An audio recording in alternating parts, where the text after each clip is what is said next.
कमरे के बाहर आप देख सकते हैं कुछ शीशे के टुकड़े मिलेंगे, चूड़ी टूटे हुए मिलेंगे और सिगरेट के एसेस मिलेंगे आपको। 4 या 4:30 बजे के करीब इस कमरे से फायरिंग की आवाज़ आनी शुरू हुई। पड़ोसी जो है वो भी बेहद डरे हुए हैं और लगातार 4 राउंड फायरिंग हुई। एसएचओ को भी गोली लगी। फिर उसके बाद अफरा तफरी का माहौल हो गया। फिर सभी लोगों को गिरफ्तार कर लिया गया है। वो 6 आदमियों को हमारे सामने यहाँ से पकड़ के लेके गए। मुंह बंधा हुआ था उनका। 6 आदमियों को पकड़ के ले गए। 6 बच्चे लड़के वगैरह टीम को, लड़के लड़की फड़की कोई नहीं है। नमस्कार दर्शकों, आप देख रहे हैं झलको दिल्ली। राजधानी दिल्ली यूँ कहने को तो राजधानी है, लेकिन यहाँ पर आपराधिक घटनाएं लगातार बढ़ते ही रहते हैं। इस वक्त मेरी मौजूदगी है मुकुंदपुर ईशू विहार गुजर चौक इलाके में।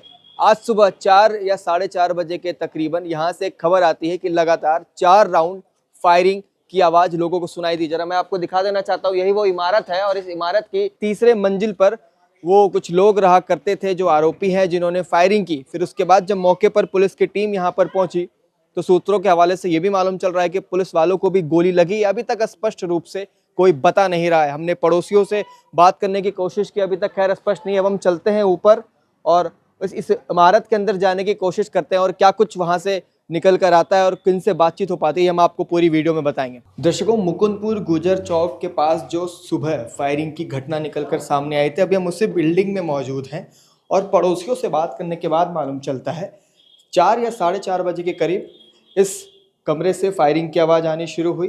पड़ोसी जो है वो भी बेहद डरे हुए हैं, लेकिन इसके बाद जो है नज़दीकी थाना भलसवा के एसएचओ और तमाम पुलिस प्रशासन की जब टीम आई थी, उसके बाद जब ये दरवाज़ा खोला गया तो एक बैग फायरिंग की आवाज़ आई, जो कि पड़ोसियों ने जिस तरीके से बताया कि और लगातार 4 राउंड फायरिंग हुई।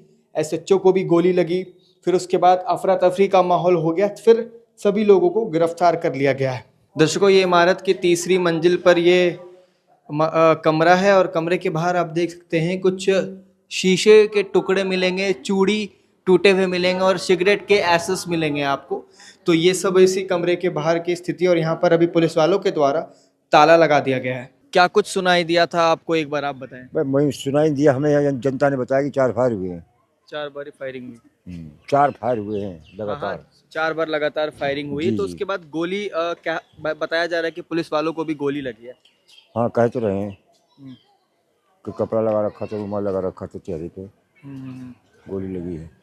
सिर पर लगी है गोली? हाँ, यहाँ कहीं रुमाल लगा रखा तो गोली लगी, पत्थर लगा, कुछ पता नहीं है। जाने दे रहे ऊपर? ऊपर जाने दे रहे क्या? ऊपर तो ताला लगा हुआ है। अच्छा, अभी तो काफी देर तक सारे ताला लगा गए, पुलिस वाले लगा के गए ताला। हाँ, पुलिस वाले ताला लगा के गए। और 6 आदमियों को हमारे सामने यहाँ से पकड़ के लेके गए। मुंह बंधा हुआ था उनका। 6 आदमियों को पकड़ के ले गए। 6 बच्चे लड़के वगैरह टीम को, लड़के लड़की फड़की कोई नहीं है। लड़की होती तो ताला क्यों लगा जाते।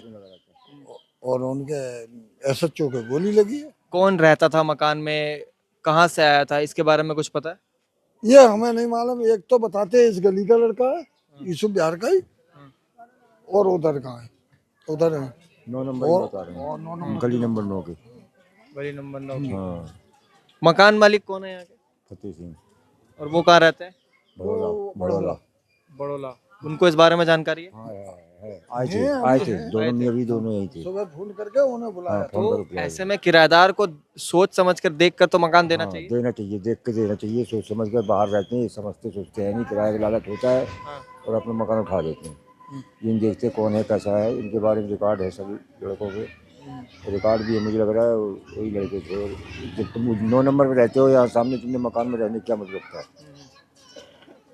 तो उल्टे सीधे काम करते हैं, रात भर दरवाजा नहीं खुलता होगा, अपना एकांत में कमरे ले लिया और अपना काम करते रहते हैं, यही बात है और क्या है। किस चीज का काम करते थे, कुछ ऐसा मालूम चल रहा है? इसकी कोई पता नहीं, हमें नहीं मालूम। दर्शकों, मुकुंदपुर गुजर चौक के पास जो इमारत है आप देख सकते हैं, नीचे डिलीशियस फूड सेंटर है और इसी इमारत के तीसरे मंजिल पर बताया जा रहा है कि वो लोग रहते थे। उसके बाद शायद कुछ गलत कामों को भी अंजाम दे रहे होंगे, क्योंकि जिस प्रकार से फायरिंग की, एक पुलिस वाले को भी गोली लगी है, तो आप अंदाजा लगा सकते हैं कहीं ना कहीं गलत काम भी ये लोग कर रहे होंगे, चाहे स्मगलिंग का हो, गन सप्लाई का हो, तमाम चीज़ें हैं जो कि शायद किराए पे मकान लेके ये लोग कर रहे होंगे। दर्शकों, लोगों से बातचीत करने के बाद, कुछ पड़ोसियों से मालूम करने के बाद ये पता चला कि 4 या 4:30 बजे के तकरीबन आज यानी कि 4 फरवरी को यहाँ फायरिंग हुई तीसरे मंजिल पर। जो मेरे पीछे आप इमारत देख पा रहे हैं, यही वो इमारत थी जहाँ तीसरे मंजिल पर लगातार फायरिंग हुई। अब ऐसा अनुमान लगाया जा रहा है कि हो सकता है वहाँ पर कुछ ऐसी चीज़ों को अंजाम दिया जा रहा हो, कुछ ऐसी आपराधिक घटनाएं वहाँ हो रही हो, चाहे नशे को लेकर हो, चाहे काला बाजारी को लेकर, तमाम चीज़ें लोगों के मन में शंका भी हो रही है और लोग कहीं ना कहीं डरे हुए भी है। हमने आपको इस वीडियो में जो पड़ोसी हैं उनसे बातचीत करके हमने ये जानने की कोशिश की और दिखाया कि वो कितने डरे हुए हैं। खैर, तमाम चीज़ें, लेकिन इन सब चीज़ों से परे एक बात कि राजधानी में जब भी ऐसी आपराधिक घटनाएं होती है तब कुछ ही दिनों के अंदर इस मामले को रफा दफा कर दिया जाता है, लेकिन ऐसा नहीं होना चाहिए क्योंकि यहाँ पर जो आम जनता रहते हैं सुख चैन से, वो नहीं रह पा रहे हैं।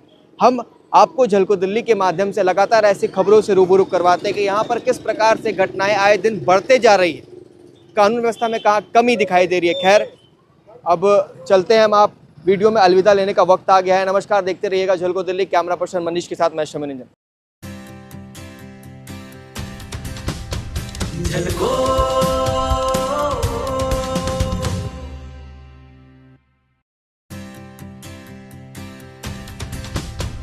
झलको